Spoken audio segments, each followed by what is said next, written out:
जय श्री कृष्णा दोस्तों, आज मैं आपको बताऊंगी कि वृंदावन में मीठे आनंद का अनुभव करने वाले लोग कैसा महसूस करते हैं। तो आज हम शुरू करते हैं अपनी कहानी को। श्री वृंदावन की ब्रजभूमि में रहने वाला चंदन अपने माँ बाप का इकलौता बेटा था। दिन भर वो ब्रज की रज में लोट-पोट हुआ रहता था।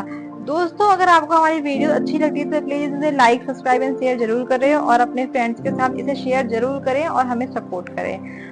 अब चलते हैं कहानी की तरफ। अपने सखाओं के साथ अठखेलिया करता, सखाओं के साथ गैये चराने जाता, शाम होने पर जमुना जी में स्नान करके वापस घर आकर माँ बाप की सेवा किया करता था और चरण छूकर प्रसाद लेता था। यही उसकी दिनचर्या थी। चंदन में धीरे धीरे ठाकुर जी के प्रति सखी भाव जागृत होने लगा। अब वो ठाकुर जी की सखियों की तरह चलता, कभी कभी सर पर चुन्नी ओढ़ता और कभी कभी आंखों में काजल भी लगा लेता था। एक बार की बात है, एक दिन उसकी मामा, जो कि बनारस शहर में रहने वाले थे, वृंदावन आए। जब उन्होंने चंदन की सखी भाव को देखा तो वो हैरान होकर चंदन की माँ से बोले कि चंदन तो आपका इकलौता बेटा है, इसको थोड़ा पढ़ा लिखा लो ताकि वह कुछ काबिल बन सके। चंदन के माता पिता उसकी मामा की बात सुनकर सोचने लगे कि हाँ, यह कह तो ठीक ही रहा है, और उन्होंने चंदन को उसकी मामा के साथ शहर में पढ़ने के लिए भेज दिया। शहर में पहले तो चंदन का मन ही नहीं लगा, लेकिन धीरे धीरे उसका मन वहाँ लग गया और वो बड़े अच्छे से पढ़ाई करने लगा।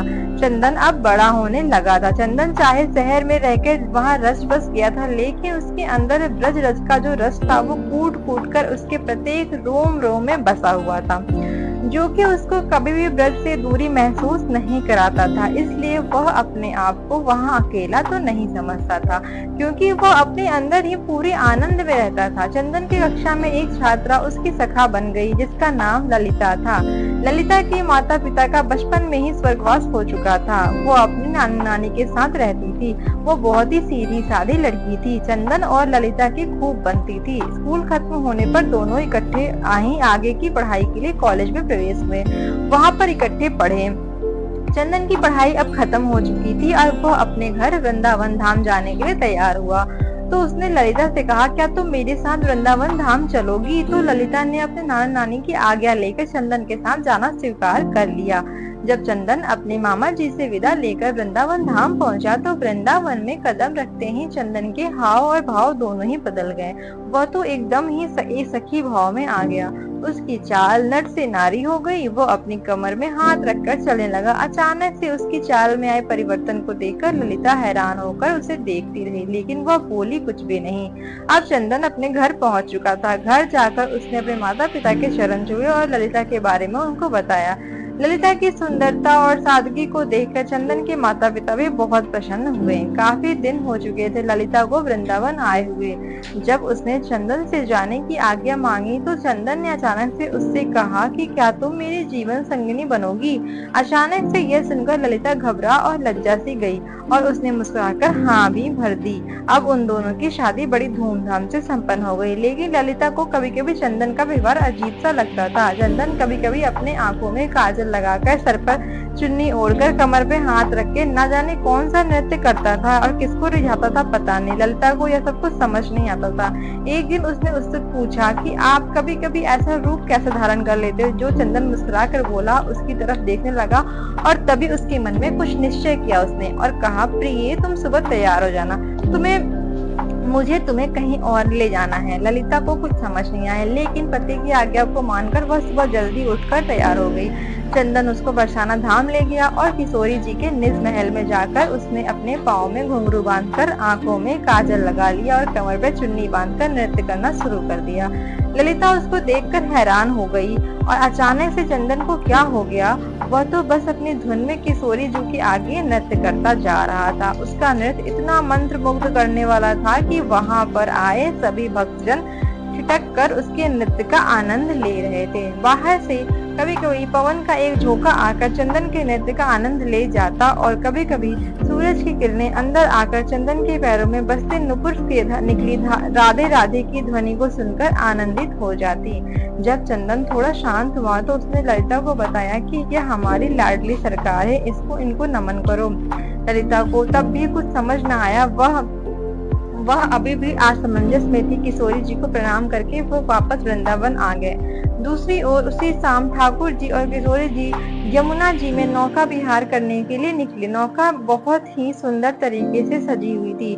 नौका के चारों ओर कमल और मोगरे के फूल लगे हुए थे।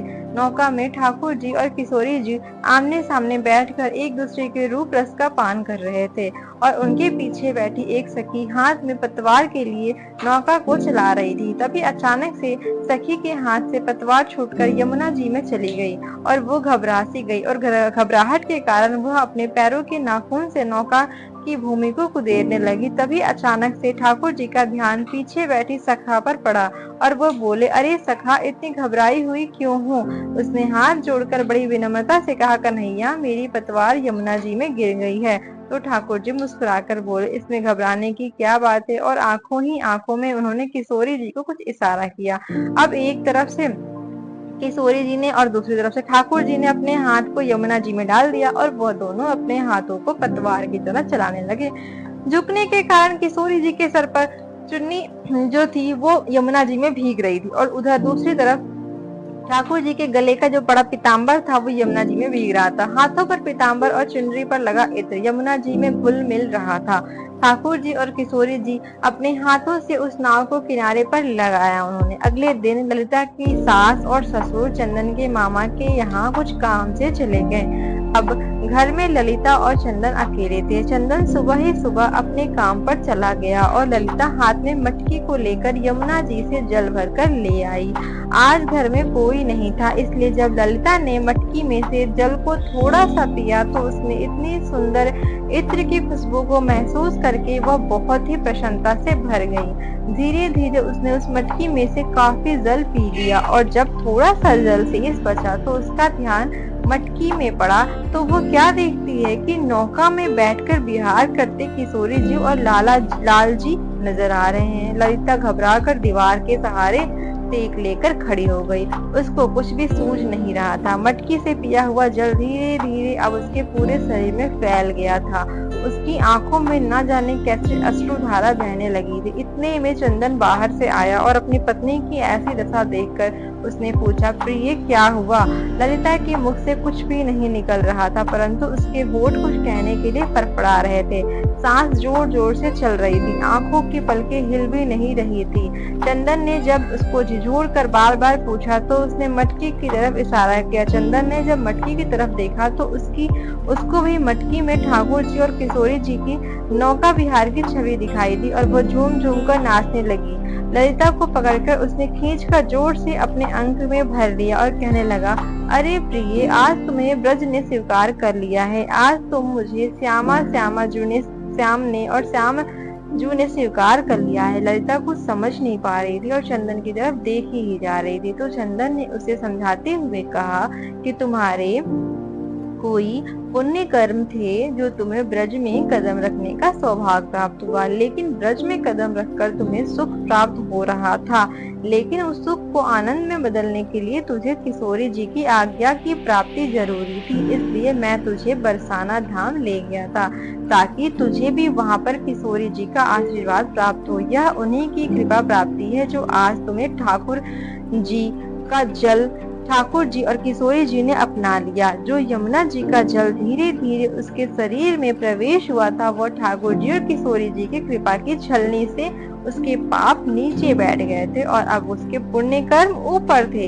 इसलिए ललिता को इस आनंद की प्राप्ति हो चुकी थी। ब्रज में तो हर कोई आता जाता रहता है और उसको सुख की प्राप्ति भी होती रहती है, लेकिन जिस पर ठाकुर जी और किशोरी जी की कृपा हो उसको सुख के साथ साथ ठाकुर जी के आनंद की प्राप्ति भी होती है। इसलिए हमें ठाकुर जी के मीठे आनंद को अपने रोम रोम में प्रवेश कराकर उस आनंद से प्राप्त प्रेम की मृग तृष्णा को इतना बढ़ाएं कि वह प्रेम आंखों में निकलने वाले नमकीन अश्रुओं के द्वारा बहकर ठाकुर जी और किशोरी जी की मीठी कृपा से सरोबार हो सके। सब मिलकर बोले, राधे राधे।